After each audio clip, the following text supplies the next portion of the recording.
He was already moving when the first shot cracked against the marble pillar beside his head, plaster raining down into his collar as he shoved the woman behind him and kept running. Move, move, move. Dante Moretti's voice tore through the service corridor, one hand fisted in the back of Giulia Conti's coat, hauling her past overturned trays and a caterer flattened against the wall in terror.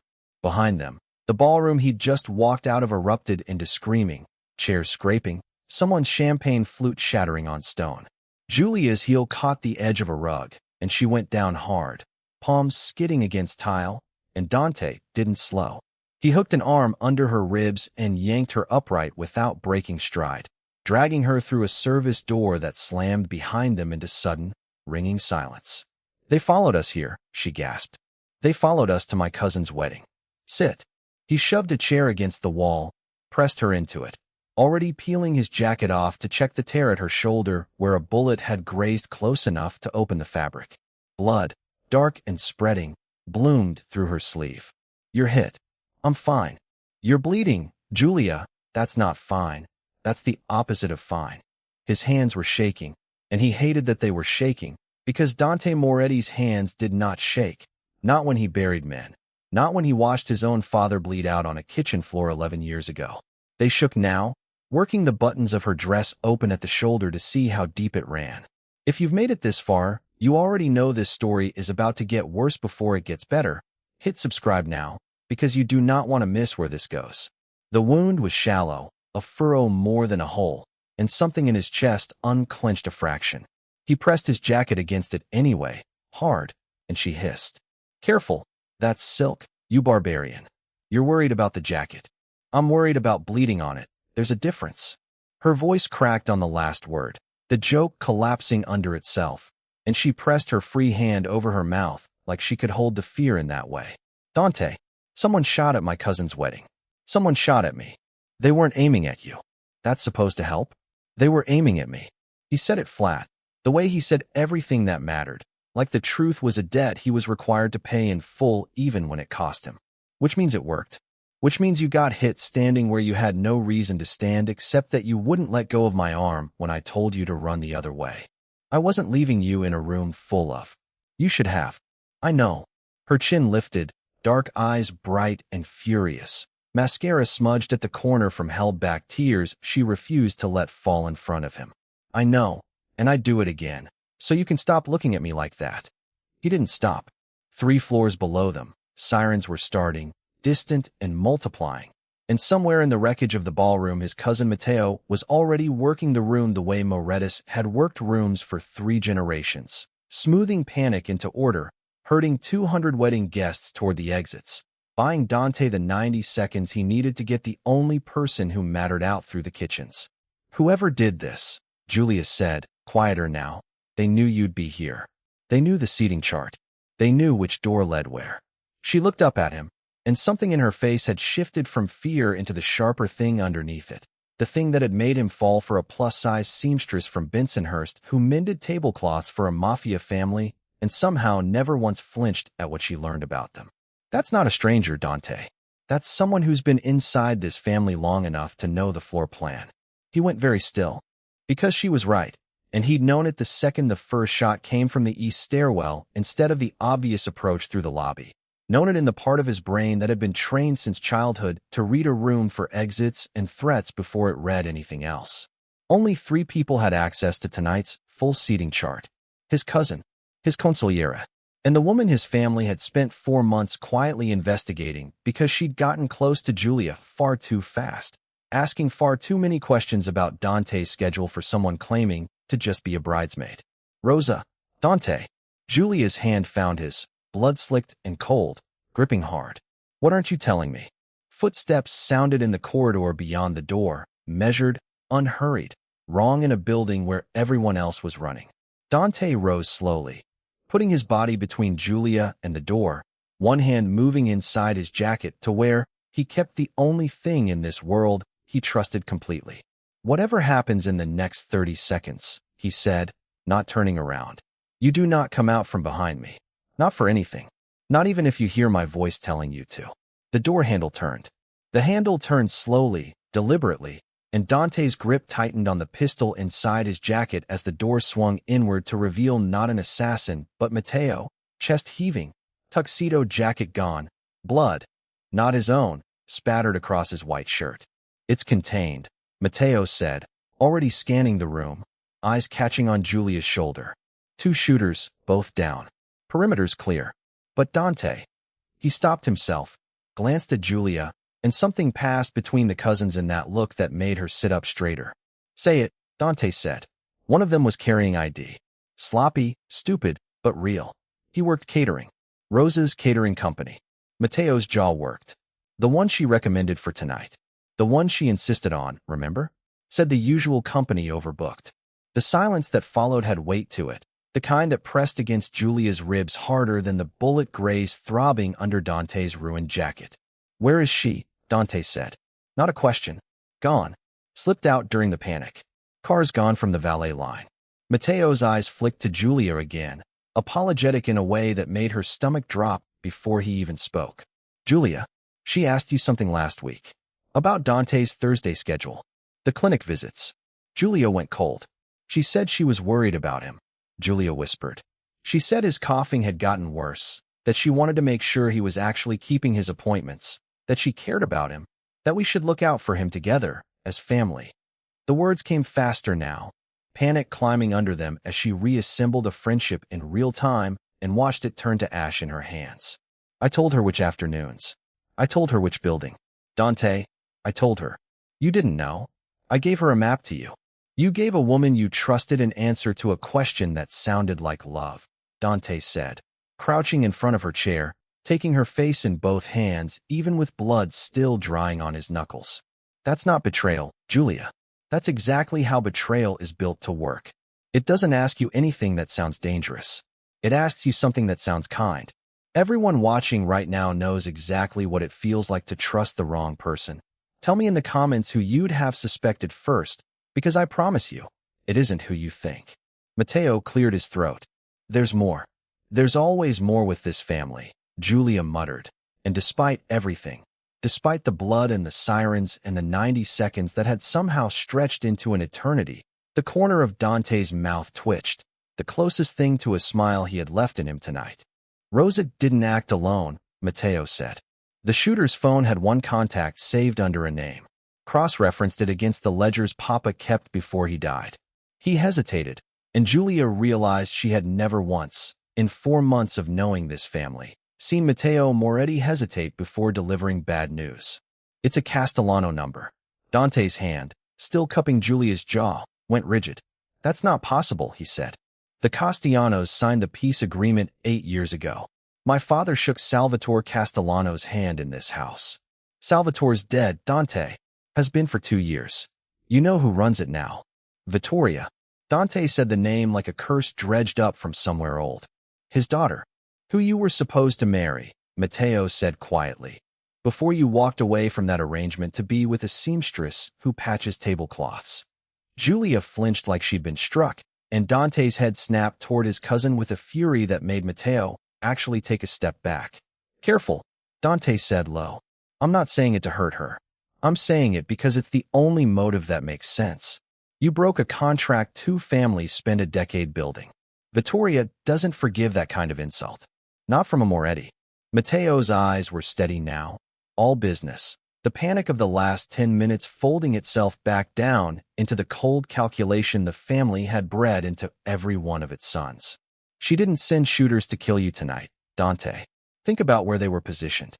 Think about the angle." Dante went very still, running it back.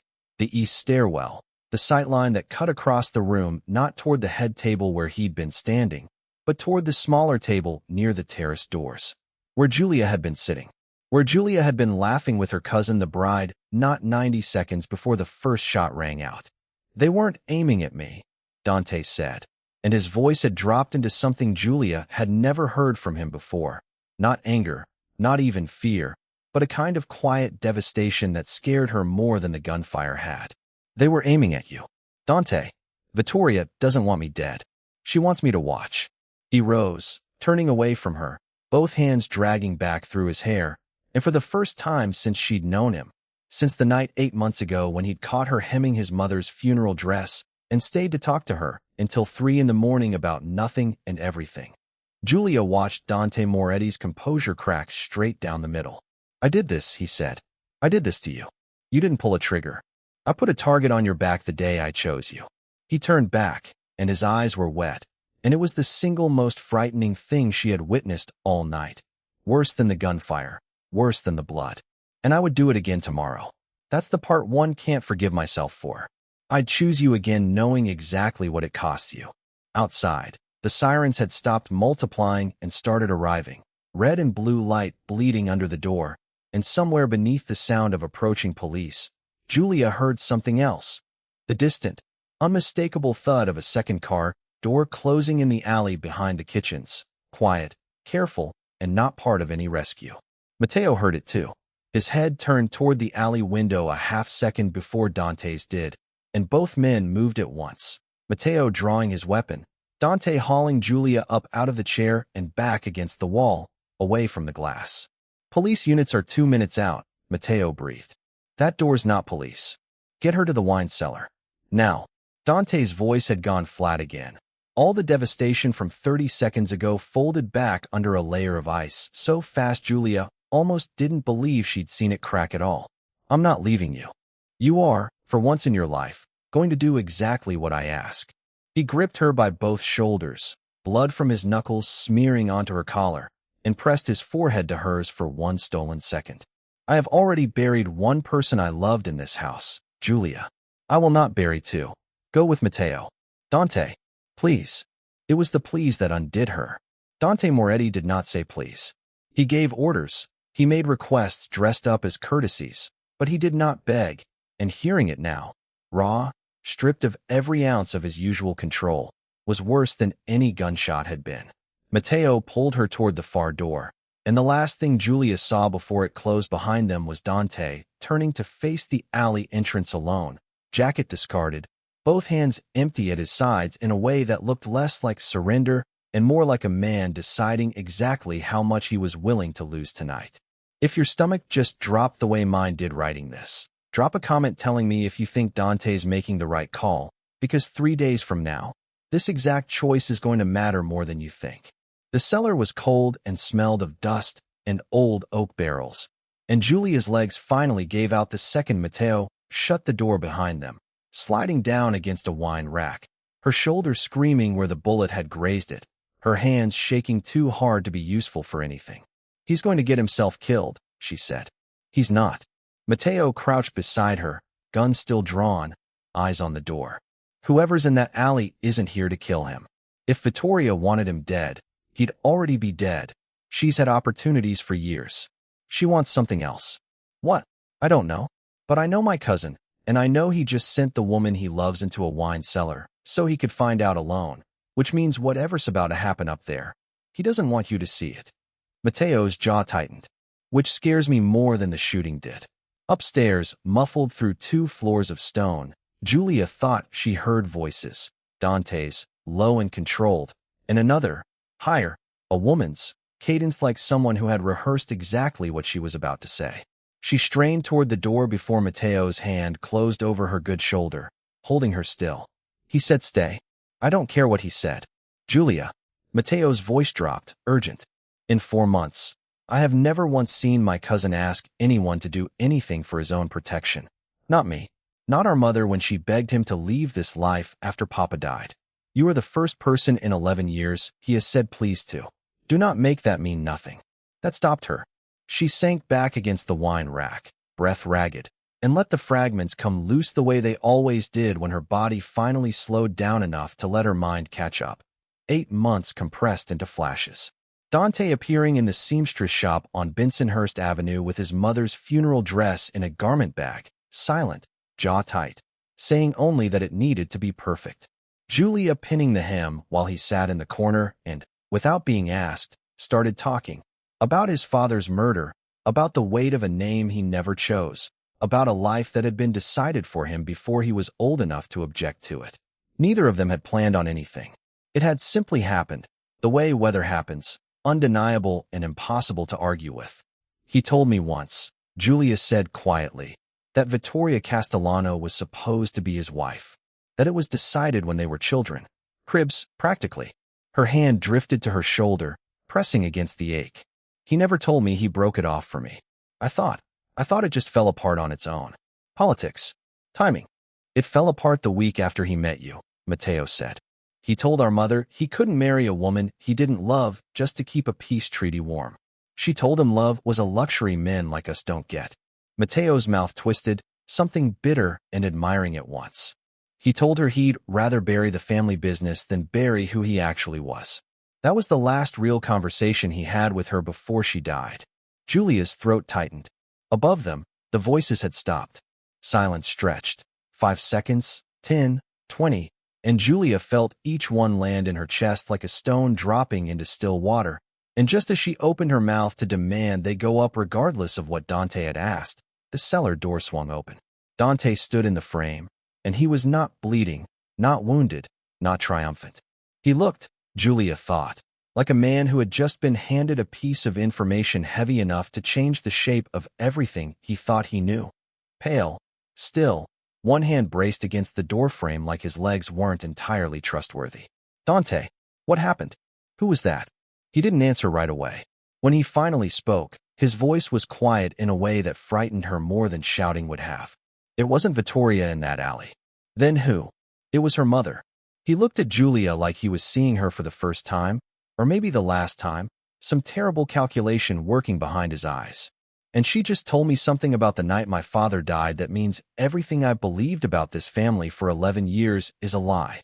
Giulia pushed herself up off the floor, ignoring the protest in her shoulder, and crossed to him. What did she say? Not here. Dante's eyes flicked past her to Matteo, something wordless passing between the cousins again. A language built over 30 years of watching each other survive things that shouldn't have been survivable. Not with police about to come through that door asking questions. Dante, my father didn't die in a Castellano ambush. The words came out of him like something being physically pried loose. That's the story I was raised on. That's the story that started the 8-year war. The story that put a target on every Castellano and every Moretti for a decade.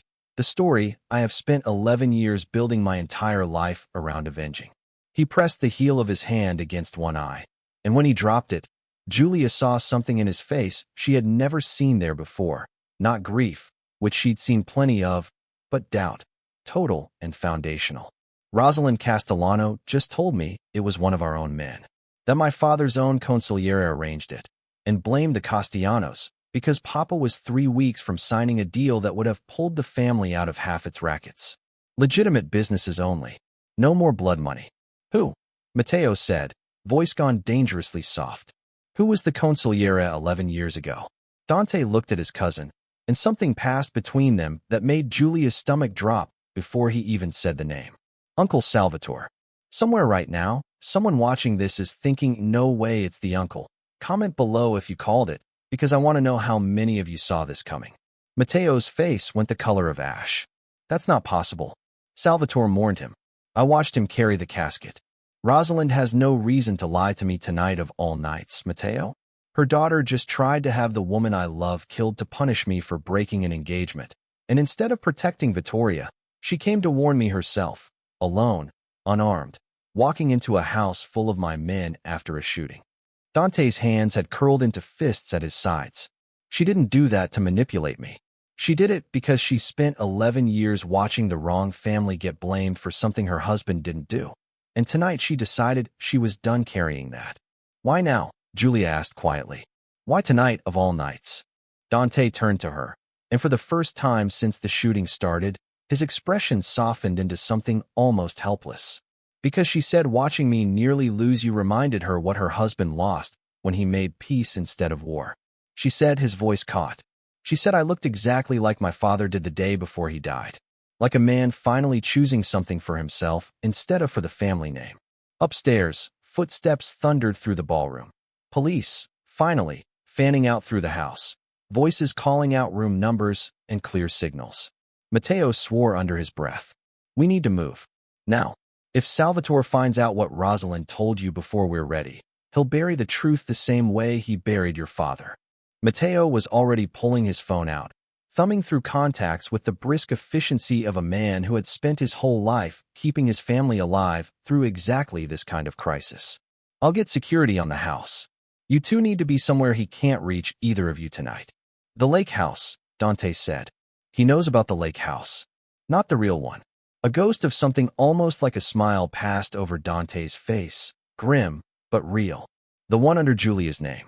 The one I bought and put in her name 6 weeks ago and hadn't told her about yet, because I was waiting for the right moment to ask her to move in with me. Julia stared at him. You bought me a house? I was going to tell you tonight. Before all this. He gestured vaguely at the chaos overhead, the blood on his shirt, the wreckage of what should have been a joyful wedding. It didn't go the way I planned. Understatement of the decade, Matteo muttered, already moving toward the cellar's outer door, the one that led to the delivery alley on the opposite side of the house from where Rosalind Castellano's car had idled 20 minutes earlier.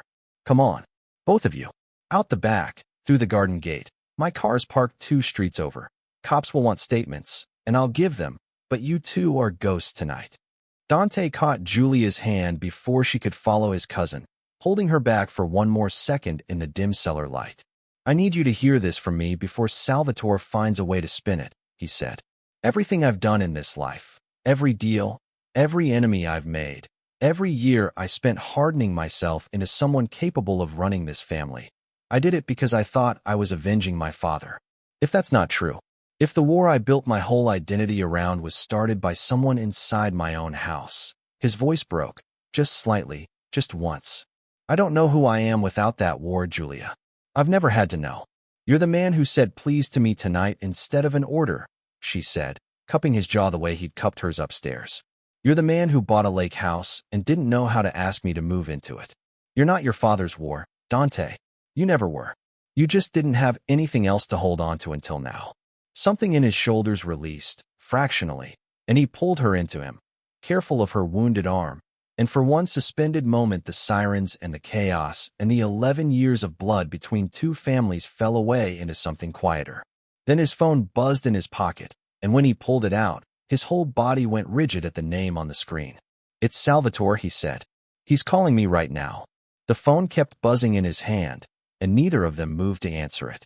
He let it ring 4 times before he answered, putting it on speaker so Matteo could hear too, his thumb hovering over the screen like it might detonate. Uncle Salvatore. Dante. The voice on the other end was warm, easy. Exactly the voice Julia remembered from Sunday dinners. The voice of a man who had taught 11-year-old Dante how to tie a tie the week after his father's funeral. I heard about the shooting. Thank God you're both alive. Where are you? I'll send men. Dante's eyes met Julia's, and she watched him decide, in real time, to lie to the man who had raised him. We're secure. Matteo's handling it. A beat. I need to ask you something, and I need you to answer honestly, because tonight has been the kind of night where I've started questioning things I thought I'd never question. Silence on the line, just long enough to mean something. Ask me anything, Salvatore said. The night my father died. Walk me through it again. Everything you remember. If you're getting chills right now, you're not alone. Comment the moment you knew Salvatore was lying, because I promise you, it's earlier than you think. There was a pause, not suspicious in itself. Grief made men pause. But Julia watched Dante's jaw tighten as he counted the seconds, the way she imagined he'd been trained to count seconds his whole life, measuring truth by the space before it.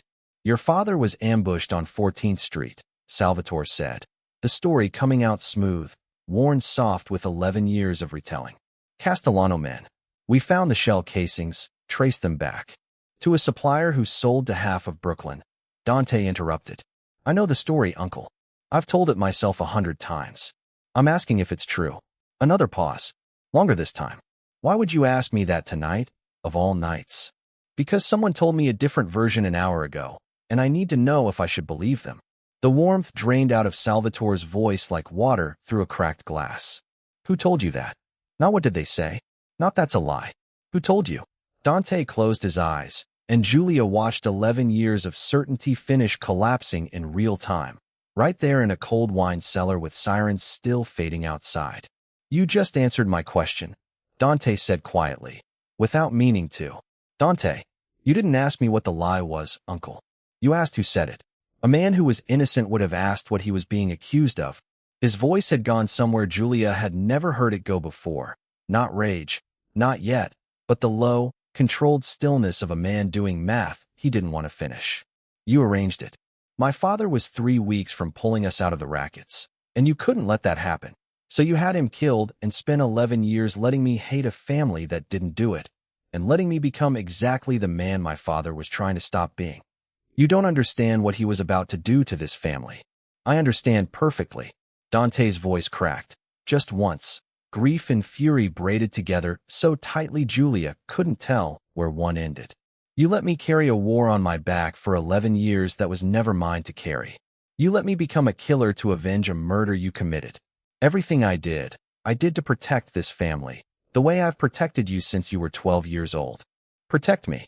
Dante's laugh had no humor in it at all. You just sent a woman I love into a bullet's path by letting the Castellanos believe a lie for 11 years that turned into a blood feud. You call that protection? Mateo, silent until now, stepped forward and took the phone from Dante's hand before his cousin could say anything else that couldn't be unsaid over an open line that Salvatore might, for all any of them knew, be recording. Uncle Salvatore, Mateo said, voice gone flat and businesslike, the tone of a man closing a door before a fire could spread through it. We'll discuss this in person. Tomorrow. Family only. He ended the call before Salvatore could answer, and the cellar fell into a silence so total Julia could hear her own pulse in her ears. He'll run, Mateo said after a moment. The second he realizes you believe Rosalind over him, he'll run, or worse, he'll move against you before you can move against him. 11 years of loyalty in this family doesn't just evaporate because we found out the truth. Half the men upstairs still call him Padrino. If this turns into a war inside the family instead of between families, we lose people we can't afford to lose. I know. Dante scrubbed both hands down his face, and when he looked up, something had settled in him. Not calm, exactly, but resolve. The particular resolve of a man who had just watched the ground he'd built his whole life on disappear and had decided, instead of falling, to build something new. But I'm done being the man he made me into. I'm done fighting a war that was built on a lie to keep me useful to him. He turned to Julia, and for a moment the chaos of the night, the gunfire, the blood, the 11-year lie unraveling in real time, seemed to recede from his face entirely, replaced with something startlingly simple. 3 days, he said. Give me 3 days to end this the right way. To make sure you're safe, to deal with Salvatore, to bury a war that should have died with the truth 11 years ago instead of feeding on it. And then what? And then I'm going to ask you something I should have asked 6 weeks ago when I bought that lake house instead of stalling like a coward. His hand found hers again, steadier now than it had been all night. But I need you to survive the next 3 days first. And I need you to trust me when I tell you that whatever happens tomorrow with Salvatore, whatever it costs, I am not losing you to a war that was never real. Outside the cellar, footsteps were approaching fast down the stairs. Not Mateo's men, not police. Someone moving with purpose, someone who hadn't been invited. And Dante's whole body angled instinctively in front of Julia's a half-second before the door handle began to turn. The door swung open, and it was Rosalind Castellano standing in the frame. No longer alone, a single bodyguard behind her, hands visibly empty, raised slightly in a gesture that read less like surrender and more like a woman who had spent her whole life learning how to walk into rooms full of armed men without dying in them. I'm not here to hurt anyone, she said, before Dante could speak. I'm here because my daughter is on a plane to Palermo right now, and she's not coming back unless someone convinces her this family isn't going to war over what she did tonight. Give me one reason I shouldn't have my men find that plane, Dante said, though there was no real heat behind it, just exhaustion and the particular anger of a man too tired to spend it properly. Because she's 26 years old and she just found out the boy she was promised to since birth chose someone else in front of 200 people, and instead of grieving that like a person, she was raised by a man, my husband, who taught her that grief becomes violence in this family, the same way it did for you. Rosalind's composure cracked, just slightly, just at the edges. I've spent 11 years watching that lie eat 2 families alive. I won't watch it take a 3rd generation. If you've been with me since batch 1 and you're still not subscribed, now's the moment. Because what happens in the next 3 days is the whole reason I wrote this story. Matteo stepped between them, ever the diplomat, even with blood still dried on his collar. Tomorrow, all of us. Salvatore, Vittoria if she'll come back, our family, yours. We end this the right way, with the truth on the table instead of another 11 years of shell casings and funerals. Rosalind's eyes moved past him to Julia, taking her in. The torn sleeve, the dried blood, the way Dante's whole body was still angled protectively toward her even now. Something almost gentle passed over the older woman's face. "You're the seamstress," Rosalind said. It wasn't a question. "Julia, he broke a piece my husband's family and has built over a decade for you."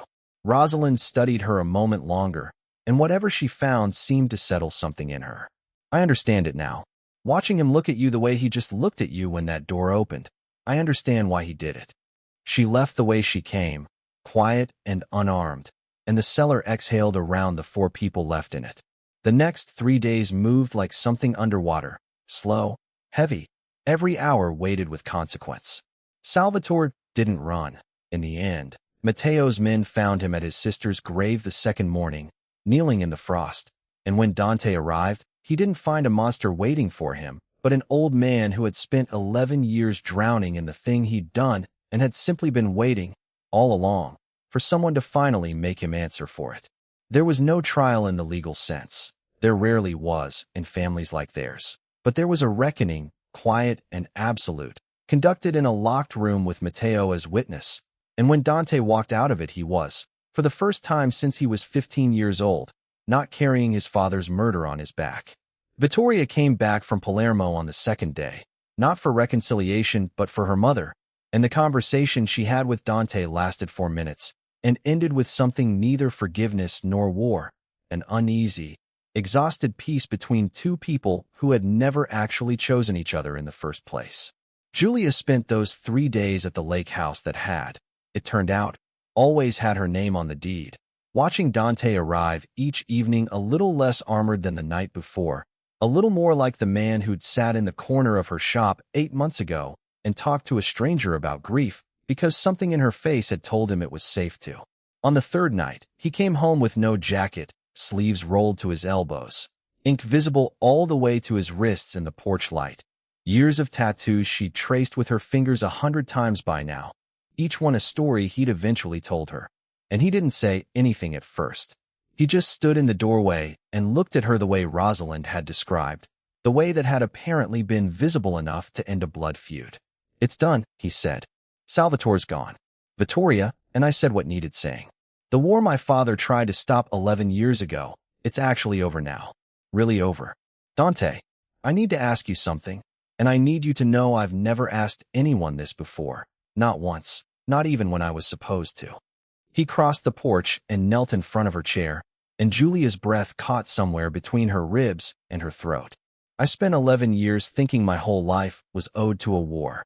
Then I met a woman who tore a hem straight instead of flinching at anything about me. And 3 days ago, I almost lost her because of a lie I didn't even know I was living inside of. I don't want 3 more days of almost. I don't want any more of my life spent fighting for things that turn out to be lies." He opened his hand. The ring inside it was simple, nothing like the Castellano jewels Vittoria would have worn. He'd chosen it. She'd learn later, from a jeweler 2 blocks from her shop. "Marry me, Julia. Not because a family needs it. Not because it fixes anything. Just because I choose you. The same way I chose you the night I tore up a lie about my own life to find the truth of who I actually wanted standing beside me at the end of it." She was already crying, already nodding, already reaching for him before he finished the sentence. And if this story made you feel even a fraction of what it took to write it, hit like, drop a comment telling me your favorite moment, and subscribe, because Dante and Julia's story is far from the only one waiting for you.